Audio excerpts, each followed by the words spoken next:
তুমি মুসলমান, তোমার বাপ মুসলমান, তোমার মা মুসলমান, তোমার রক্তে ইসলাম, তোমার কিতাবের নাম কোরআন, তোমার নবীর নাম মুহাম্মাদুর রাসূলুল্লাহ সাল্লাল্লাহু আলাইহি ওয়াসাল্লাম, তোমার ধর্মের নাম ইসলাম। তুমি পাগল ছাগল না, তুমি মাতাল না, এটা ভাববা। ছেলেদেরকে বললাম, ভাইয়া নিজের পোশাক মিলাও, কোনটা কার লগে মিলাইছো, জুতা কার লগে মিলাইছো, চুল এটা কার সাথে মিলাইছো, হ্যাঁ চেহারা সুরত কার সাথে মিলাইছো, গেঞ্জি এটা কার লগে মিললো, প্যান্ট এটা কার সাথে মিললো, কোনোটাই কোনো মুসলমানের সাথে মিললো না। তোমারে মুসলমান বলে কে? তোমাকে মুসলমান কে বলে বন্ধু? যদি বলো তোমারে হেরা কাফের, হেরাও তো তোমারে নিবে না, ওরাও নিবে না। ভোটার কার্ডে, ভোটার আইডি কার্ডে ধর্মের সাথে লেখা আছে ইসলাম, জন্ম নিবন্ধন সনদে ধর্মের সাথে লেখা আছে ইসলাম, পাসপোর্টে লেখা আছে ধর্মের সাথে ইসলাম। খোদার কসম, কাফের বেঈমানরা, আমাদের সন্তানরা যতভাবেই তাদের মতো সাজুক না কেন, তারা তাদের হিসাবে গ্রহণ করবে না। তো না তুমি মুসলমানের সম্পদ, না তুমি বেঈমানের সম্পদ, তুমি কি?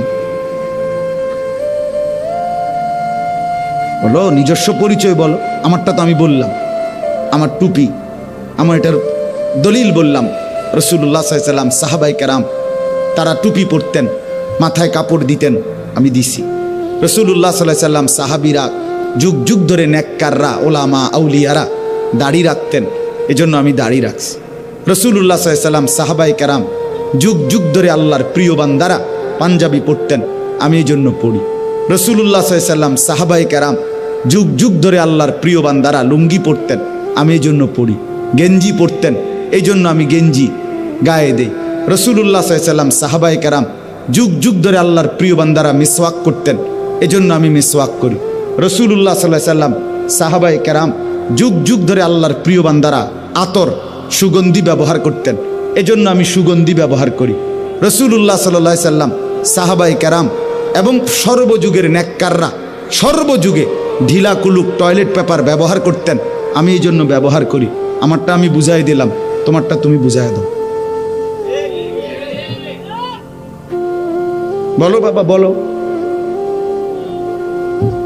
তুমি সুস্থ না অসুস্থ, তুমি বুঝাই দাও।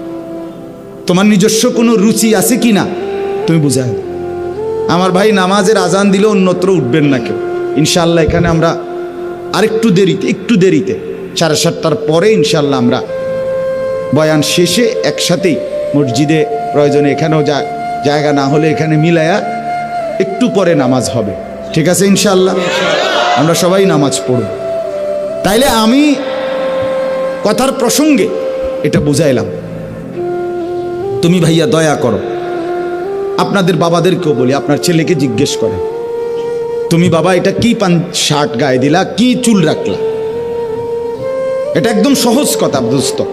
তোমার একটা স্বকীয়তা, আত্মমর্যাদা থাকা চাই, আত্মসম্মান বড় নিয়ামত। গায়রত, গায়রত, গায়রত, আত্মমর্যাদা বোধ। আমি মুসলমান, আমি মুমিন, আমি দুনিয়া সব হারাইতে পারি, আমি আল্লাহকে হারাইতে পারি না। সব ভুলতে পারি, আল্লাহকে ভুলতে পারি। ফিলিস্তিনের মধ্যে মজলুম মুসলমান, এক এক ফ্যামিলি তাদের ছেলে মেয়ে স্ত্রী সন্তান সব হারায় ফেলছে, কিন্তু অসংখ্য পরিবার এই মুহূর্তেও এই রক্তের মধ্যে থাইকাও তাদের বক্তব্য এটাই, তবু আমরা ফিলিস্তিনকে মুক্ত চাই। এই যে একটা আত্মমর্যাদা, নিজেদের ভিতরের একটা স্পিরিট, যে আমার পুরা ফ্যামিলি প্রয়োজনে শেষ হবে, বিনিময়ে আমি দুশ্মনের পতন চাই, ইসরায়েলের ইয়াহুদি কুত্তাদের পতন চাই। খোদার কসম, ও চিরেই আজ কিংবা কাল সময়ের ব্যবধানে ফিলিস্তিন জিতবেই।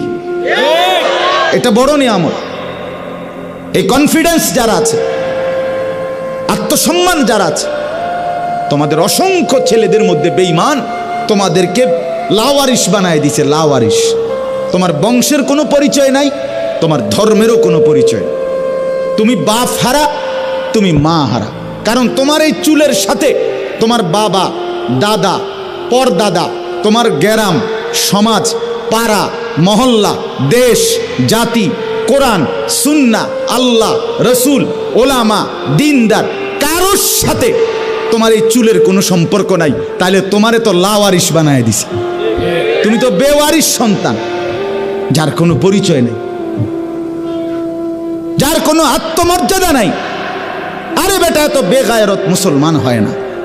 একজন সুস্থ স্বাভাবিক মানুষ, সে তার মাকে চেনে, বাবাকে চেনে, সে তার বংশ চেনে, সে তার পরিবারকে চেনে, সে তার সম্মান বোঝে।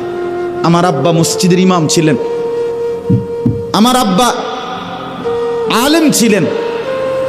আমি সারা জীবন মনে রাখছি যে আমাকে এই পথে চলতে হবে। এটা আমি বুঝছি, এটা আমাকে বুঝতেই হবে। এটা বুঝলেই আমি স্বাভাবিক, এটা না বুঝলেই আমি অস্বাভাবিক। এজন্য দয়া করে এটার আবার আরেকটা আওয়াজ বানাই গেছে, দেখছেন? এখন আরেক রকম হয়ে গেছে না? এজন্য আমি অনুরোধ করলাম ভাই, আবারও অনুরোধ করছি, নিজেকে চেনা। ইস্তাফতি কালবাক, নবী সাল্লাল্লাহু আলাইহি সাল্লাম বলছেন, উম্মত তুমি তোমার দিলকে প্রশ্ন করো, দিলকে জিজ্ঞেস করো, তুমি মুসলমান না অমুসলমান? তুমি জান্নাতে যেতে চাও না জাহান্নামে? তুমি আখেরাতের মুক্তি চাও না আখেরাতের বরবাদি চাও? রাসূল বলছেন, ইস্তাফতি কালবাকা, তুমি তোমার কলবকে, দিলকে জিজ্ঞেস করো। ইজা সাররাতকা হাসানাতুকা ওয়া সাআতকা সাইয়্যাতুকা ফাআনতা মুমিন। রাসূলুল্লাহ সাল্লাল্লাহু আলাইহি ওয়াসাল্লাম বলেন, আমার উম্মত যদি নেক কাজ করলে ভালো লাগে, যদি গুনার কাজ করলে কষ্ট লাগে, খোদার কসম নবী বলছে, তাহলে তুমি মনে রেখো এখনো তুমি মুমিন, এখনো ঈমান আছে। মিথ্যা বললে কষ্ট লাগে, চুরি করলে কষ্ট লাগে, জিনা ব্যভিচারের দৃশ্য দেখলে কষ্ট লাগে, সুদ ঘুষ খাইলে কষ্ট লাগে, নাটক সিনেমা নর্তকীর ছবি দেখলে কষ্ট লাগে, নামাজ ছুটে গেলে কষ্ট লাগে, ফজরের জামাত ছুটে গেলে অস্থির লাগে। তাহলে এদ্দুর যার দিল, আল্লাহ রসুল বলছে এই লোকটা এখনো মুমিন। কিন্তু যেদিন ঘন্টার পর ঘন্টা গুনার পরেও, দিনের পর দিন গুনার পরেও, বছরের পর বছর নাফরমানি করার পরেও তার কলিজার মধ্যে কোনো নড়াচড়া নাই, বিবেকের কোনো জ্বালা পোড়া নাই, অন্তরের মধ্যে কোনো অনুশোচনা নাই, তাহলে ঈমান মনে রাখবা বহু আগে হারায় গেছে। এটা মনে রেখো। 365 দিনে এক বছর, খোদার 365 দিনে এক টানা একটি বছরে কোনো দিন তোমার ফজরের নামাজ পড়তে মনও চাইল না, উঠলাও না, তুমি জানো না কখন ফজরের ওয়াক্ত হয়, কখন আজান হয়, কখন জামাত হয়।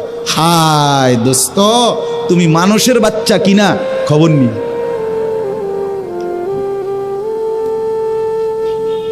তুমি মানুষের বাচ্চা কিনা খবর নেই। বিবেক এভাবে মরে গেলে যায় যে এটা নড়েও না, কলজা এটার লড়ে না, বিবেক আর জাগে না। আস্তাগফিরুল্লাহ, আস্তাগফির। একজন মুসলমান তো পরের কথা মিয়া, হ্যাঁ আমার তো হেরে মানুষের বাচ্চা কিনা হে, এটাই সন্দেহ হয়।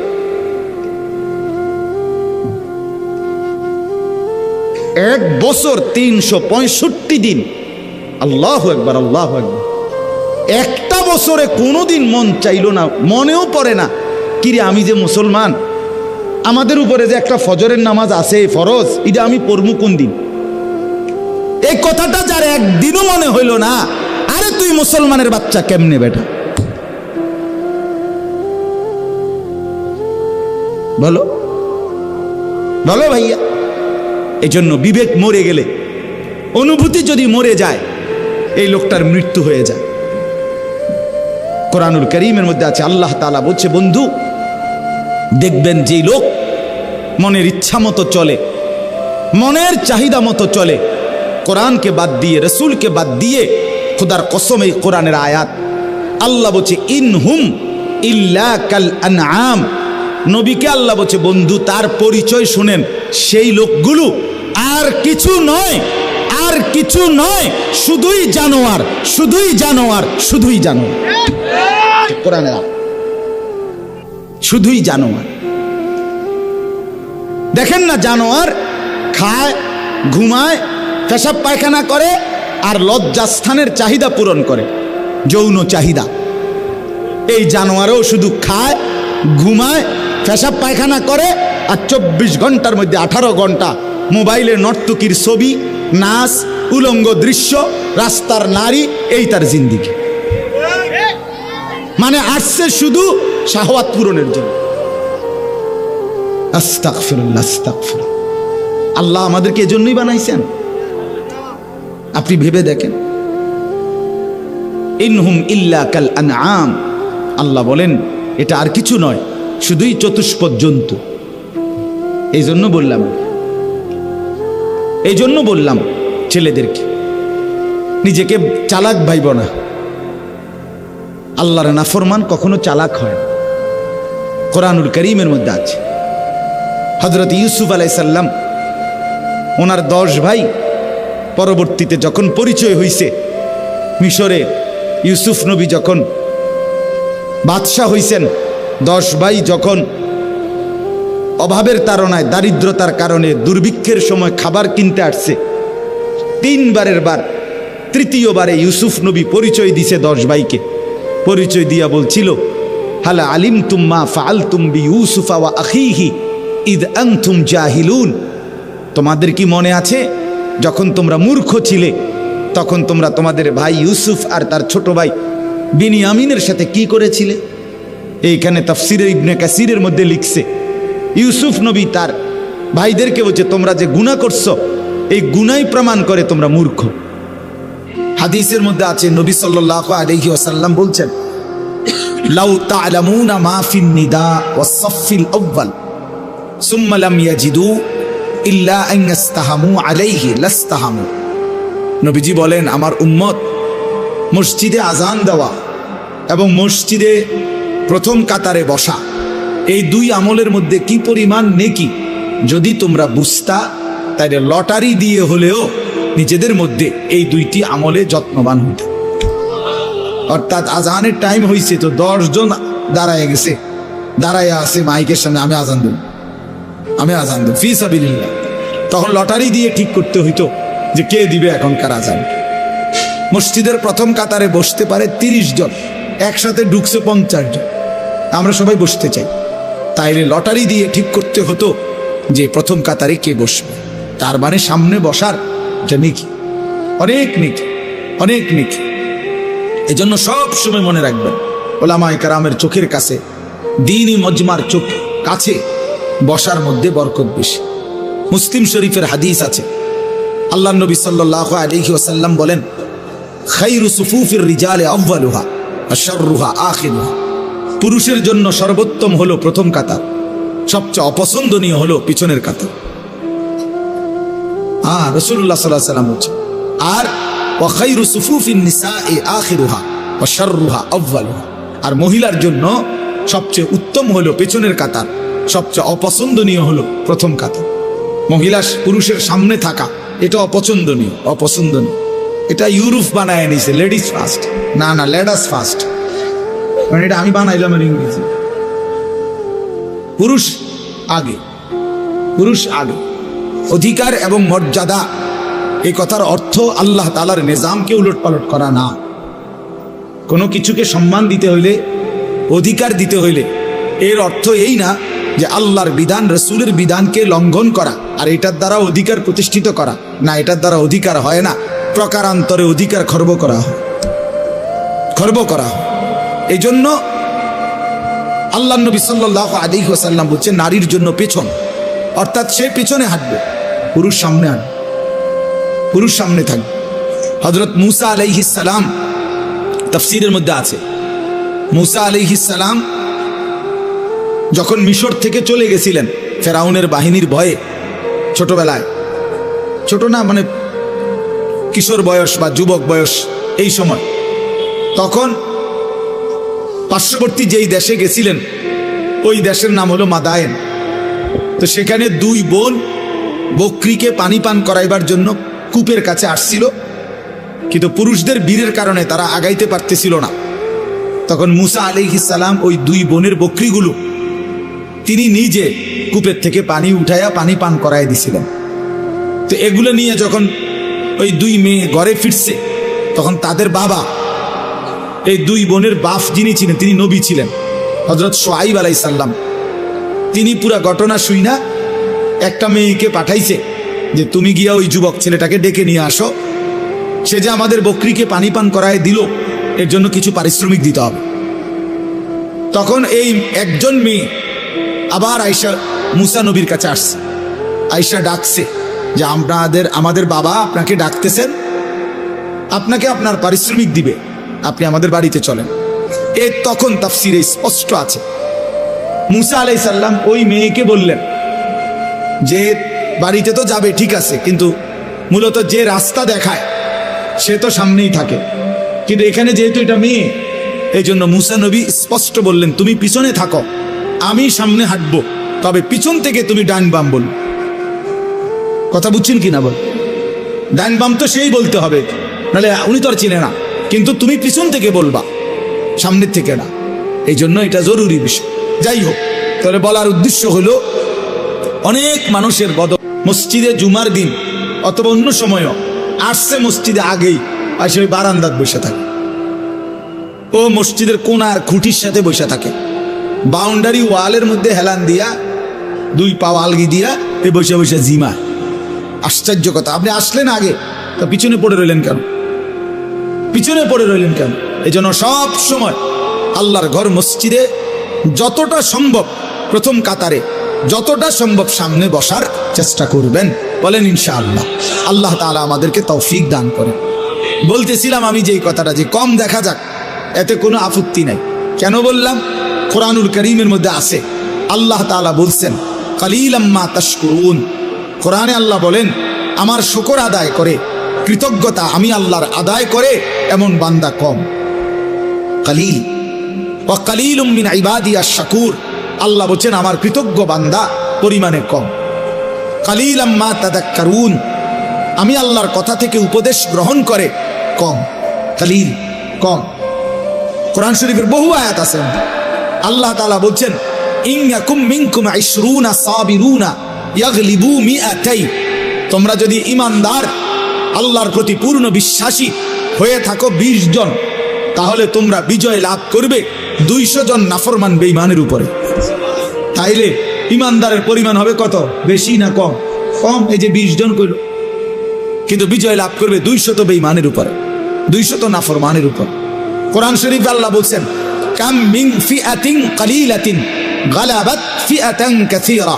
অল্প সংখ্যক ঈমানদারি বিজয় লাভ করে বেশি সংখ্যক বেঈমানের উপরে। এজন্য দোস্ত, এজন্য বাপ, এটা ভাবা উচিত। সংখ্যা নিয়ে কোনো বিষয় না। সফলতা কিংবা ব্যর্থতার জন্য, কোরআন সুন্নাহর দৃষ্টিতে সফলতা বা ব্যর্থতার জন্য সংখ্যা কোনো বিষয় নয়। 10,000 মানুষের সামনে কেউ যদি ওয়াজ করে তাইলে তিনি সফল, 10 জনের সামনে বললে তিনি ব্যর্থ, এই কথা কোরআন সুন্নাহে নাই। বুঝছেন আমার কথা? এই কথা নাই। 10 লক্ষ মানুষ চিনলে উনি সফল, আর মানুষ না চিনলে উনি ব্যর্থ, এই কথা কোরআন সুন্নাতে নাই। সফলতা কিংবা ব্যর্থতার জন্য সবাই চিনতে হবে এটা জরুরি না। আমি উদাহরণ দেই তাহলে বুঝবেন। কোরআন শরীফে মোট 25 জন নবী এবং রাসূলের নাম আছে। 25 জন। কয়জন? তাহলে মোট নবী রাসূল কি 25 জন? আপনারা শুনেন নাই কখনো যে নবী রাসূল কয়জন? 1,24,000, কিংবা আরেকটা বর্ণনা হলো 2,24,000। তাহলে 1,24,000 নবী এবং রাসূল, 2,24,000 নবী এবং রাসূল, অথবা তাহলে কোরআন শরীফে নাম উল্লেখ করা হয়েছে মাত্র 25 জনের। তো বাকিদের নাম পৃথিবীর কেউ জানে না, কোরআনে নাই। অন্যান্য কিতাবাদি খুঁজলে আরো কিছু নবী রাসূলের নাম পাওয়া যাবে, তো নাইতে আরো 100। তো ধরে নিলাম, মনে করেন 100 জন নবী রাসূলের নাম পাইলাম খুঁজা, তাহলে বাকি যে নবী রাসূলদের নাম কেউ জানে না পৃথিবীতে, কোনো কিতাবে নাই, তাহলে ওনারা ব্যর্থ। কথা বলেন না কেন? এটা বুঝতে হবে, আখিরাতের হিসাব, এটা পরকালের হিসাব। আচ্ছা, আমাদের প্রিয় নবী সাল্লাল্লাহু আলাইহি ওয়াসাল্লাম তিনি যখন বিদায় হজ্জে আরাফাতের ময়দানে, নবীজির নিজে যে বছর হজ করছেন সেই বছর হজ্জের ময়দানে নবীজি ভাষণ দিয়েছিলেন 1,25,000, প্রায় 1.25 লাখ সাহাবীর সামনে। 1,25,000 যদি সাহাবী ওই আরাফাতের মাঠে হজ্জের মধ্যে নবীজির সামনে থাকে, তাহলে বাড়িঘরে আরো আছে, সবাই তো আর একবারে গেছে গানা হজে, বাচ্চা কাচ্চা, নারী, বৃদ্ধ, দুর্বল এরকম আছে না আরো, তো ওনারা বাদ দেন।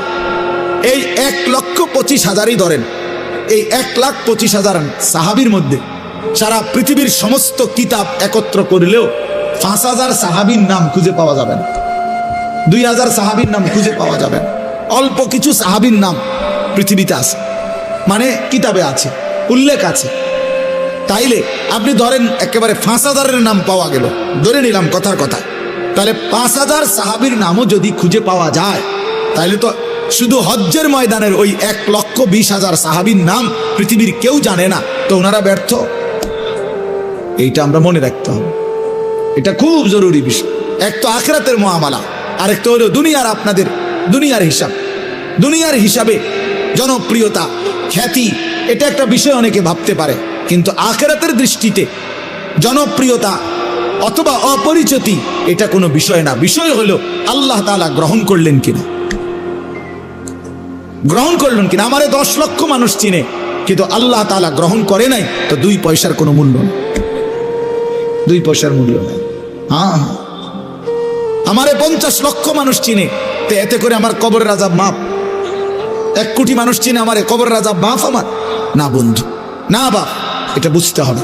আখিরাতের বিবেচনা, আখিরাতের মুআমালা, পরকালের হিসাবে সফলতা কিংবা ব্যর্থতা হচ্ছে আল্লাহ তাআলার গোলামির মধ্যে, আল্লাহর বন্দেগীর মধ্যে। এজন্য কোরআন শরীফে স্পষ্ট আয়াত আছে, আপনারা দেখবেন অনেক মানুষ জানাজা যখন হয়, আমাদের এই যে ভাইরা যারা রাজনীতি করে, ওনারা সবাই জানাজার মাঠে উপস্থিত থাকে, বক্তব্যও দেয়, এবং অনেক মানুষও সমাজের মান্যগণ্য ব্যক্তিরাও লাশের সামনে 1 মিনিট 2 মিনিট বক্তৃতা দেয়।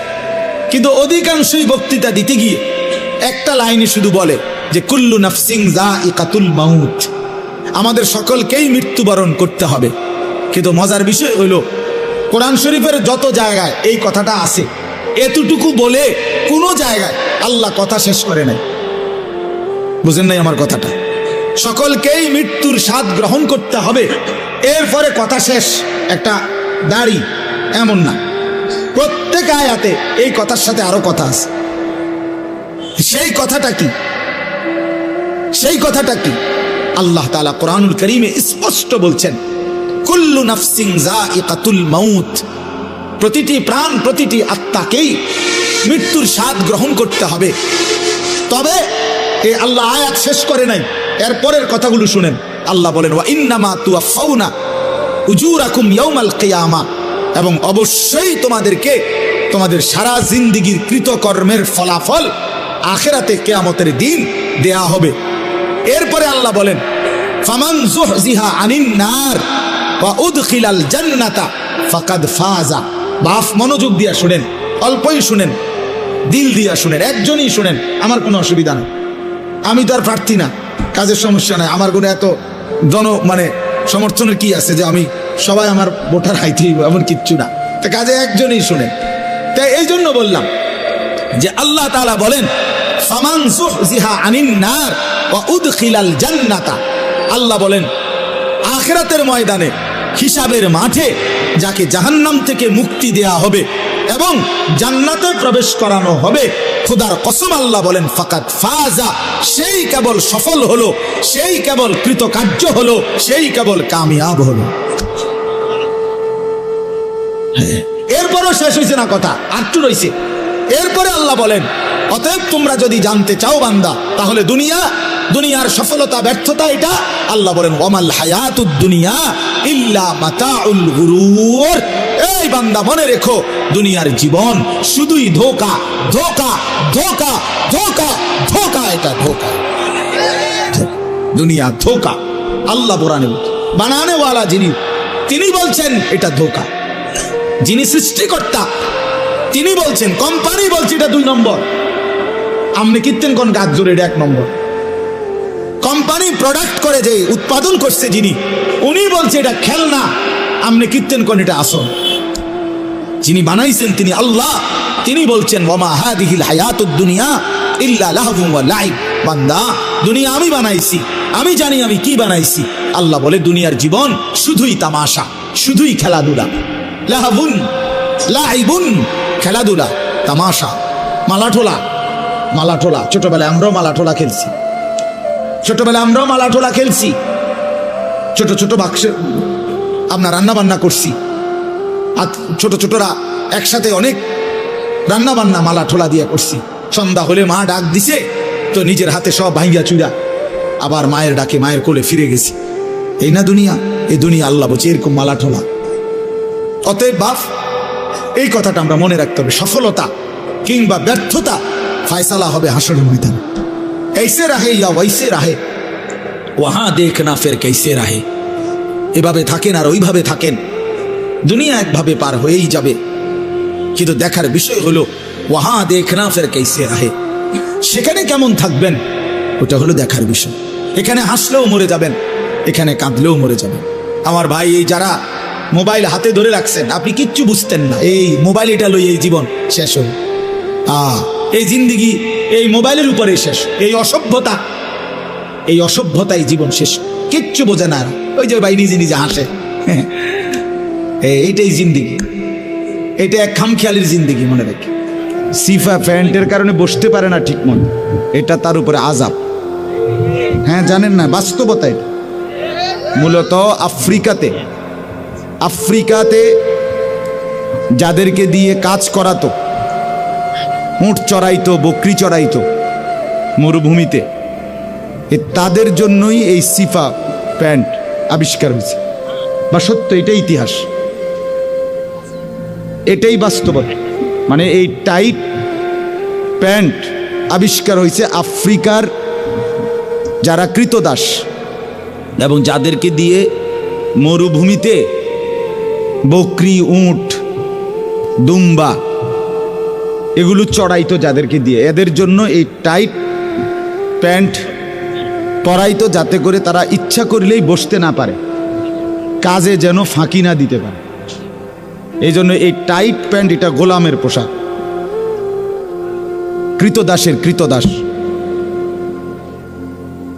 কৃতদাসের পোশাক। এটা পৃথিবীর কোনো পরিকল্পিত, বিচক্ষণ, জ্ঞানী, গুণী বা প্রয়োজনীয়, যে এটা শরীরের জন্য উপযোগী বা আবহাওয়াগতভাবে এটার অনেক উপকারিতা আছে, অথবা বৈজ্ঞানিক দৃষ্টিকোণেও কোরআন সুন্নাহ তো নাই উপকার, কোরআন সুন্নাহর আলোকে বৈজ্ঞানিক দৃষ্টিতে, যৌক্তিকভাবেও এটার কোনো উপকারিতা নেই। চিকিৎসা বিজ্ঞানের দৃষ্টিতে, মনোবিজ্ঞানের দৃষ্টিতে, পরিবেশ বিশারদদের দৃষ্টিতে কারো গবেষণায় এটা নিয়ে কোনো যৌক্তিক কোনো কারণ নেই। এই জন্য এটা মনে রাখতে হবে। আমি এটা এমনি কথার প্রসঙ্গে বললাম, এটাই বাস্তবতা। আমি নিজে সৌদি আরবে এই উট চড়ায় যে ছেলেরা, একবার আমি নিজ চোখে দেখছি। ঘুরতে গেছি যে হজ উমরার সময়, ওইখানে দেখছি আমি একদম শরীরের সাথে টাইট এই আফ্রিকান লোক, এগুলো কর্মচারী, এগুলো টাইট প্যান্ট পরা, একদম লাগান, অর্থাৎ এগুলো যাতে অ্যাভেলেবেল বইতে না পারে, কাজে যেন ফাঁকি দিতে না পারে, এই জন্য এই টাইট পোশাক এটা বানাইছে, মানে প্যান্ট। এটা আজকে মুসলমান অজস্র ছেলে পেলে এক জাররা, যার বিবেকে দেমাগেও ধরে নাই যে আমি এটা কি ফিনলাম, আমি এত টাইট করে এটা ফিনলাম, এত কষ্ট হয়, এটা আমি কি লেগে ফেল। একটা পোশাক যদি আরামদায়ক না হয়, আমার বৈশা যদি আরাম না হয়, হাইটা আরাম না হয়, তাহলে আমি নিজের এদ্দুর দেমাগ যদি কাজ না করে, তাইলে এটা কেমন দেমাগ, এই লোকটা কেমন লোক বলে। আমি যেমন লুঙ্গি পরি, 6 হাত লুঙ্গি, আমার লুঙ্গি 5.5 হাতের কম না, মানে যদ্দূর সম্ভব। আরও সেদিন আমি সিরাজগঞ্জ মাহফিলে গেছি, এই গত সপ্তাহ। সিরাজগঞ্জ শাহজাদপুর একটা উপজেলা আছে, ওইখানে হলো বাংলাদেশের সবচেয়ে বেশি লুঙ্গির কারখানা উৎপাদন হয় সরাসরি। তো ওইগুলোতে গেছি আমি, ফ্যাক্টরি ভিতরে। তো অনেক লোক তারা পরিচিত। তো বললাম যে সবচেয়ে প্রশস্ত ছড়ানো, মানে বেশি বড় আমার এরম লুঙ্গি দেন 3-4টা। তো ওরা আমারে দিছে। তাহলে বোঝা গেল একটা মানুষ তার চলতে ফিরতে বসতে আরাম বোধ হওয়া, এটা তো অনেক বড় নিয়ামত। অনেক বড় বিষয়। আমি এমন একটা প্যান্ট